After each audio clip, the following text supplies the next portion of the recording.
तो आप तमाम लोग जान रहे हैं कि लोकसभा चुनाव के बाद आज मतगणना जारी है और ऐसे में सबसे बड़ी बात यह है कि किसकी सरकार बन रही है, क्योंकि आप तमाम लोग जानते हैं कि 400 पार ख्वाब रह गया और प्रधानमंत्री मोदी का नारा अब सीधे सीधे लोगों को समझ में आ गई है ये बात कि आखिरकार वो कौन सी बात कह रहे थे और किस तरह का दावा था कि हम होंगे 400 पार। हालात तो यह है कि जिस राम मंदिर के नाम पर चुनाव लड़ रहे थे, जिस फैजाबाद के अयोध्या में राम मंदिर स्थापित किया गया, उस फैजाबाद से भारतीय जनता पार्टी चुनाव हारती हुई नजर आ रही है। इसमें कोई शक नहीं है कि शुरुआती रुझान जो सामने आ रहा है उसमें एनडीए महागठबंधन आगे चल रहा है, बहुमत मिल रहा है। लेकिन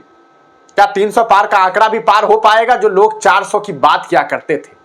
और सबसे बड़ी बात कि सरकार किसकी बनेगी? कहीं ऐसा तो नहीं है कि खेल होने वाला है, क्योंकि बिहार के मुख्यमंत्री नीतीश कुमार ने उप मुख्यमंत्री से मुलाकात नहीं की है, शरद पवार ने उनसे बातचीत की है। और सवाल यह है कि कहीं ऐसा तो नहीं है कि एक बार फिर देश में सत्ता परिवर्तन होगा और बिहार के और आंध्र प्रदेश के दो नेता बड़ा खेल करेंगे, क्योंकि नीतीश कुमार के पास 14 सीट आता हुआ दिखाई दे रहा है, तो वही आंध्र प्रदेश से चंद्रबाबू नायडू के पास 16 सीट, यानी कि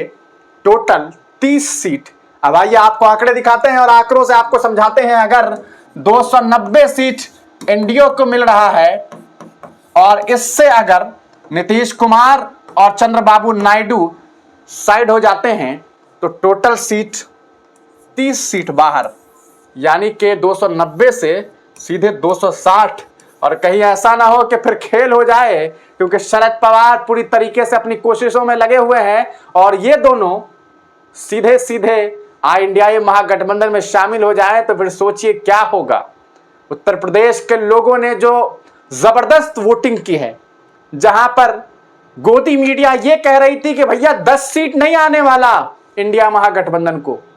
वहां के हालात ये हैं कि आधी से ज्यादा सीट्स पर इंडिया महागठबंधन हावी दिखाई दे रही है। तो आपको बता दें कि ये दो चेहरे हैं जो आज सबसे नायाब हैं और इन दो चेहरों से सबसे ज्यादा बातचीत होने वाली है। चंद्रबाबू नायडू 16 सीट पर लीड कर रहे हैं लगभग, और नीतीश बाबू 14 सीट पर लीड कर रहे हैं। दोनों ही इतिहास रच सकते हैं और आज शाम में बड़ा खेल कर सकते हैं। और हद तो यह होगी कि अगर चिराग पासवान जो कि 5 सीट पर लीड कर रहे हैं, अगर उन्होंने भी पलटी मार दी और मोदी के हनुमान ने अगर मोदी को ही धोखा दे दिया तो फिर यह तय है कि रात के बाद सरकार किसी और की बनेगी। और 400 पार वाले जो कि अभी से रो रहे हैं, क्योंकि अगर ये सीट, अगर ये जीत भी जाते हैं, इनकी सरकार भी बन जाती है, तो ये सवाल तो लोग पूछेंगे कि आखिर सारा खर्चा किया, अरबों रुपए लगाए, सारी एजेंसीज को अपने हाथों में हायर कर लिया, उसके बावजूद 400 तो छोड़िए 300 का आंकड़ा पार करने में इन लोगों की हालत खराब हो गई। आप तमाम लोग अपनी राय कमेंट सेक्शन में जरूर दीजिएगा और ये जरूर बताइएगा क्या लग रहा है कि क्या नीतीश कुमार